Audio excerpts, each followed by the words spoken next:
Hi gorgeous, and welcome to today's video. In this video, I share with you how I started working out again in order to lose 30 kilos in 6 months. If you are new here, hi, welcome. My name's Ashanthi. I'm a transformational health and fitness coach for women in their 40s. This is the place to find simple and effective ways to look and feel amazing in your body every single day, and especially over 40. Now, if you like what you see, don't forget to hit the like and subscribe button. I post new videos every Monday of every week. Okay, lady, enough chit-chatting. I can't wait to show you how I started working out again in order to lose the 30 kilos off my body in 6 months. So let's get into the video. Okay, so that brings me to my number one tip. And it's probably my most important tip that I have for you. And that is to just start. Start with what you've got, which for most of us is our own body and our ability to just get outside and move our body. And I just started with walking. It was 30 minutes a day that I committed to when I had my baby, and I got the all clear from my doctor. And I just decided that if I wanted to lose this weight, I just had to start with what I had. And I wasn't in the right headspace, to be honest. Having a newborn and having lost my dad, I just mentally and physically was quite exhausted. So moving my body every day became my commitment to myself, not just to my weight loss journey, but to myself to get outside and do something for me. I started with 30 minutes and it was just 30 minutes of walking. Now for you, it might be 20 minutes of walking. Maybe that's all you've got time for. Maybe that's all you can physically do. But whatever you can do when it comes to walking, just start there. A walk after dinner, a walk before work, a walk during your lunch break. Whatever it is, just move your body and commit to that every single day. It might be tempting to wait for the right time, the right moment to do this for yourself, because you're attaching yourself to an outcome. When you want to lose weight, you have an X number of kilos that you want to lose, and it might seem like so far off in the distance, and how the hell am I going to get there? The thing is just to make little micro goals that you can do every single day, every single week, and just track your performance. It doesn't have to be difficult, and it doesn't need to be hard. It doesn't need to be a weight on you. Go back to basics. Just start with walking, and give yourself that time goal every day to get yourself out of your head, into your body. My number two tip is to get help. And when I say get help, it's get help with understanding your current medical status, so your current health status, and get help to progress. So with your health, often we look at the outcome of what we want to achieve. If we want to lose weight, it's X amount of kilos. You know that when you commit to this process, that at the end, you're actually going to feel and look a lot better. You're going to be proud of yourself. But let's look at where things are at now, because sometimes there can be underlying issues that are actually going to impede your progress when it comes to losing the weight. So I would highly recommend going and seeing a medical practitioner, your GP, your doctor, and just getting a simple blood work test.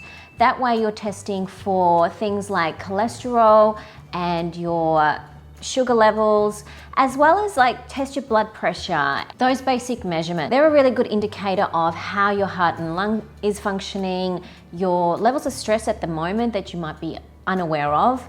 And it's not just about having something in excess. It could be having something that's not working quite well. So a lot of women do have hypothyroidism or have underlying hormonal issues, or having a blood test will highlight anything that's going on in your body at that point and help you to make better decisions when it comes to your weight loss journey. So in that same tip, getting help, I would also recommend to get yourself some help in working out, in returning to fitness, whether it be improving your cardiovascular endurance or your strength and resistance capacity. Because quite often when we have goals, we think of all the things that we need to do. And sometimes we're not really skilled at how to do things properly. I know when I first started my journey to health and fitness, I was 24 years old and I didn't really know a lot about exercise, to be honest. I was studying occupational therapy and I was in my final year, and my best friend was a PT and a yoga teacher, and she helped me get into the gym and understand how to do foundational movements like squats, deadlifts, push-ups, and really she created a plan for me that I could follow, and she was there to guide me. If I didn't have her, I wouldn't know what I was doing and I could potentially injure myself or give up altogether. So I think it's important to understand where your baseline fitness is in terms of what your knowledge is when it comes to exercise and working out, and to get help not just to do things properly, but to keep you accountable and to keep the momentum going. You can't know it all, and it's impossible for you to know it all. So if you can get some help either with a personal trainer or an area of fitness and movement that you want to do better in, it could be Pilates, it could be yoga, whatever it is that you are interested in, I would get some help to do it, get some personal one-on-one attention so that you can really understand what it takes to do things properly and keep the momentum going with your journey. Okay, ladies, so my third tip would be to build a strong foundation. So what I mean by that is to make sure that you're aware of how to activate your core in particular. And if you've had a kid, definitely go and see a women's health specialist who's a physical therapist or a physio to work with you on your pelvic floor strength as well as your core contraction. It's not good enough to just go and do Pilates or yoga, okay? That's not going to help you. You really need to work on that foundation through your pelvic floor and your core after a baby. And the reason being is that you might go back into exercise and you might get other issues down the track, which could lead to urinary incontinence, bowel dysfunction, and even sexual dysfunction. So your pelvic floor is critical to how well you move post-pregnancy, definitely. But your core function as well is tied into your pelvic floor function. So I would definitely work on core stabilization and exercises to build a solid foundation for yourself.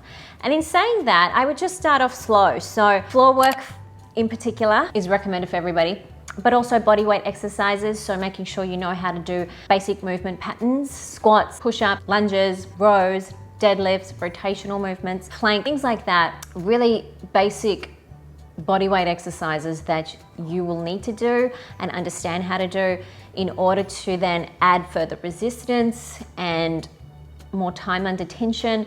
So you're basically starting from scratch and you're working your way up.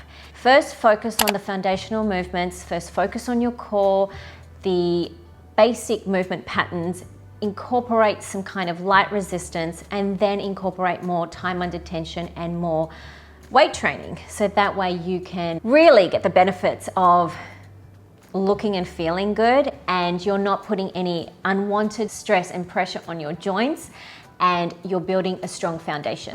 So my next tip is a fun one, because once you've built a strong foundation in whatever you're doing, it's a time to challenge yourself.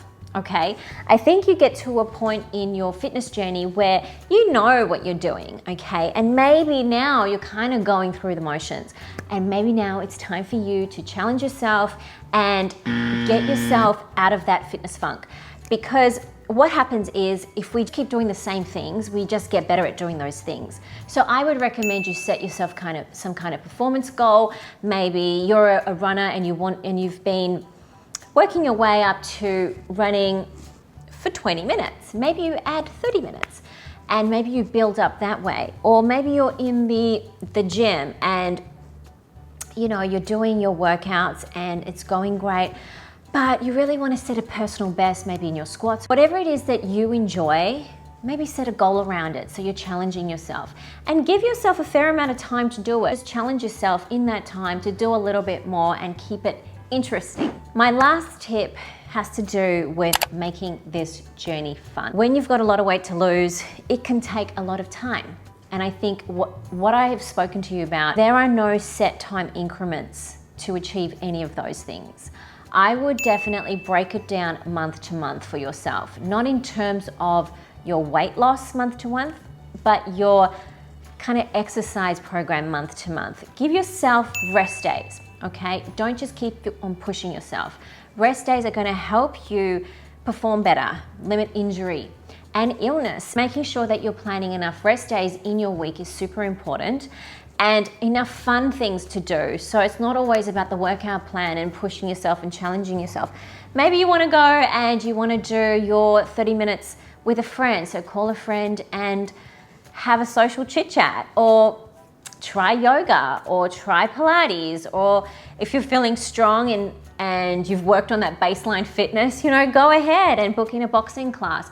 You know your body better than anybody else, and I think when it comes to losing the weight and keeping it off, we have to take a gradual approach and keep challenging ourselves and making it fun so you keep going. It's not always about the end goal of losing X amount of kilos, because you will get there when you decide and when you take action. But it's so much more fun when you make it about the process and what you can learn, and not just focusing on that X amount that you need to lose, but making a part of your lifestyle. So, important fact is health and fitness is a lifestyle change. You need to do some strategic things along the way, of course, like eat better, like go to bed early and get enough rest, drink enough water, exercise, stress less, have a better mindset, and try to work on your negative and limiting beliefs. But ultimately, your health is the number one priority for you, and this journey is a lifelong journey, and one that I hope that you can really embrace, not just for a weight loss goal, but for a health goal, for a lifestyle goal, and knowing that you can do anything you put your mind to. Now, nutrition obviously plays a big part when it comes to losing weight and keeping it off. I've created a free guide for you. The link is in the bio. It's my top 10 tips to ditch dieting and find food freedom. And it comes with 4 meal plan there to help get you started and to get you eating better. Again, the link is in the description below. So stay tuned for my next video in this series, where I share with you my lifestyle tips and tricks that have helped me not only lose the 30 kilos in 6 months, but keep it off for the last 8 years. I can't wait to take you and show you that one. So don't forget to like and subscribe, and I will see you in the next video. Bye.